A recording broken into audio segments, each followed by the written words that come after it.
I'm Feng Mengbo, and welcome to my art exhibition entitled Art in Action. In this video, I will give you an overview of two of my installation artworks, Long March Restart and Q for You. I will also present a piece by the Loire brothers from their Welcome to the World's Famous Brand series. After watching this, you will better understand many of my artworks and how to interpret them. This is an avatar of me. Nicer to look at, right? Well, at least a higher resolution picture.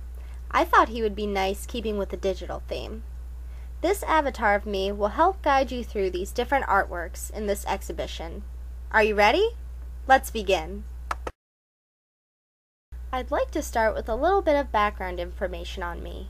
I was born in Beijing in 1966, the year the Cultural Revolution in China started. My mother was a clerk and my father was a mechanical engineer. He helped spark my interest in technology. For the sake of knowledge, I will let you know that my parents suffered during the Cultural Revolution, but I don't wish to go into greater detail about it. However, this did not affect my feelings towards the Cultural Revolution as a child. In my youth, I knew I wanted to be either an artist or a soldier. I eventually chose to be an artist because I wanted to create things, but my youthful interest in action stayed with me. I formally trained at the School of Arts and Crafts and the printmaking department of the Central Academy in Beijing. However, once I was introduced to the Nintendo in the 1980s, I was hooked. I knew then that I wanted to work with video game technology. I started with acrylic paintings on canvas with my collection called the Video Endgame series. The revenue collected from these paintings enabled me to buy an Apple LC2, my first computer that started my work with interactive artwork. With this computer, I was able to create my first interactive artwork in 1996 called My Private Diary, a piece that showcased 3 generations of my family, along with various images from the time periods, such as posters and advertisements, along with personal captions to create what looks like an interactive scrapbook. This was the beginning of many video game-related artworks, leading up to the first art piece I will be introducing from my exhibition called Q for You. My interactive installation artwork, Q for You, is a playable continuation of Q3, an earlier video artwork of mine which featured me as a war correspondent interviewing a droid fighter mid-battle. At the end of the video, I decided to join the clones, which is where Q for You starts. Q for You was created from Quake 3 Arena's open source code. All of the characters are the same, an image of me toting a video camera and a plasma gun. The object of the game is to be the last player standing. The only rule to play by is frag, that's video game jargon for kill, everything that isn't you. The game takes place in an ahistorical setting. The backgrounds give you no sense of time or place beyond being the future.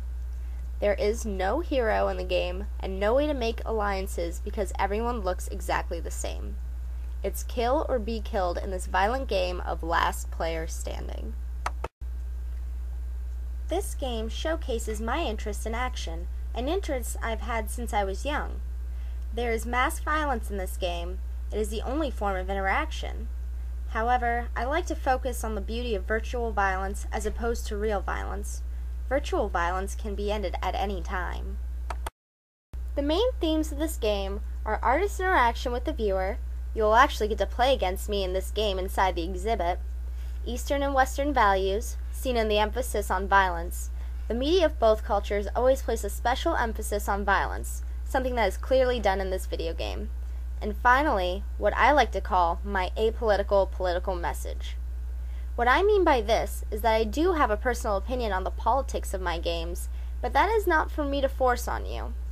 Rather, I prefer the player of my artwork to be able to create their own meanings. But because you came here today, I will let you know a little bit about my own message, but don't let it influence your own too much. The message of Q for You is the futility of the war between capitalism and communism. Behind their mask of superior ideologies, both the Communist East and Capitalist West wanted one thing: total control of the market and the dominance and eventual liquidation of the other system. This was played out most directly during the Cold War, but there is still that quest for dominance, and that's what I try to depict in this game.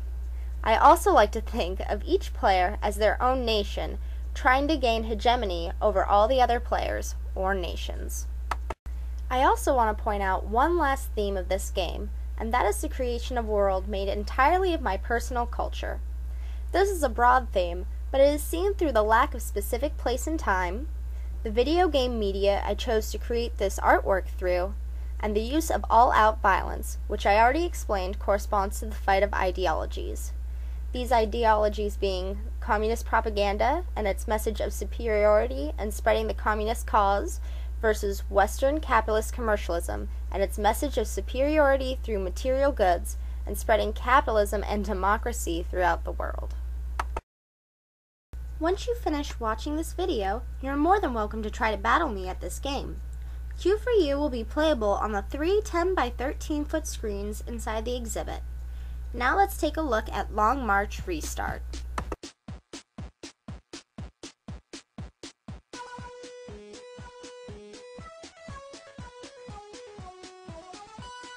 In Long March Restart, you are able to play as a red soldier marching through China during the Long March.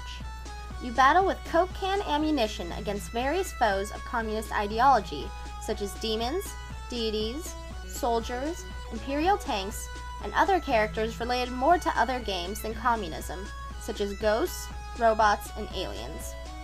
The game is played as an old-fashioned 80s side-scroller, like Super Mario Bros., and has 8 levels influenced by many different video games, such as Street Fighter, Doom, and Teenage Mutant Ninja Turtles. As you play, you must run to keep up with the character on 8 different 80 by 20 foot screens. There are 8 different levels you must fight through that feature various scenes and landmarks of China, such as the Great Wall, a traditional Chinese house, a Chinese village, to other places influenced by history, such as Russia's Red Square and the Lunar Landing, to generic video game scenes, such as a swamp with mutant creatures, a winter scene, and even a suspension bridge. It is a hard game to play, and it is easy to die, but if you succeed, you save China.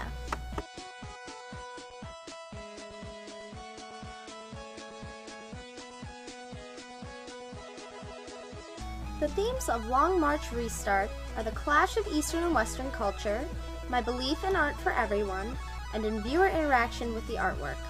You can see the clash of Eastern and Western cultures through the use of recent Chinese history, such as the Red Soldier in the context of the Long March, alongside Coke cans and popular Western video games. This is similar to the actual culture clash experienced by Chinese citizens that lived through the Cultural Revolution to the present day and the shocking experience they felt at seeing the Chinese market flooded with Western commercialism and products. I tried to really drive home the theme of viewer interaction through the setup of the game. Not only is the viewer able to participate in the art by playing it, but the screens are like large movie theater screens, sucking you into the gameplay. Finally, you can see the theme of art for everyone through my medium choice. I chose to make my game a playable video game so that my art seemed approachable to the masses. This is also why I chose to create the game in a 1980s 8-bit side-scroller. The old-fashioned graphics and simple controls appeal to an older audience, while the video game aspect continues to appeal to younger generations. Think you're up for a long march? Why don't you try your hand at the game inside the exhibit? Finally, let's take a look at the Luo brothers and their piece entitled, Welcome to the World's Famous Brands. The Luo brothers, Wei Dong, Wei Guo, and Wei Bing, all grew up in the midst of the Cultural Revolution and subsequent sudden exposure to Western consumer culture, which affects their artwork like it affects my own.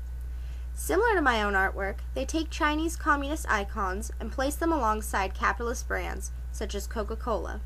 However, unlike my own artwork, they also add traditional Chinese icons, such as tiny cherubs, lotuses, and a large tiger, symbolizing happiness, prosperity, and power.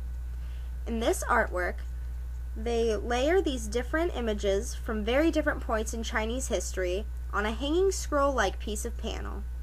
They do this in the style of gaudy art, a movement of sorts focused on kitsch.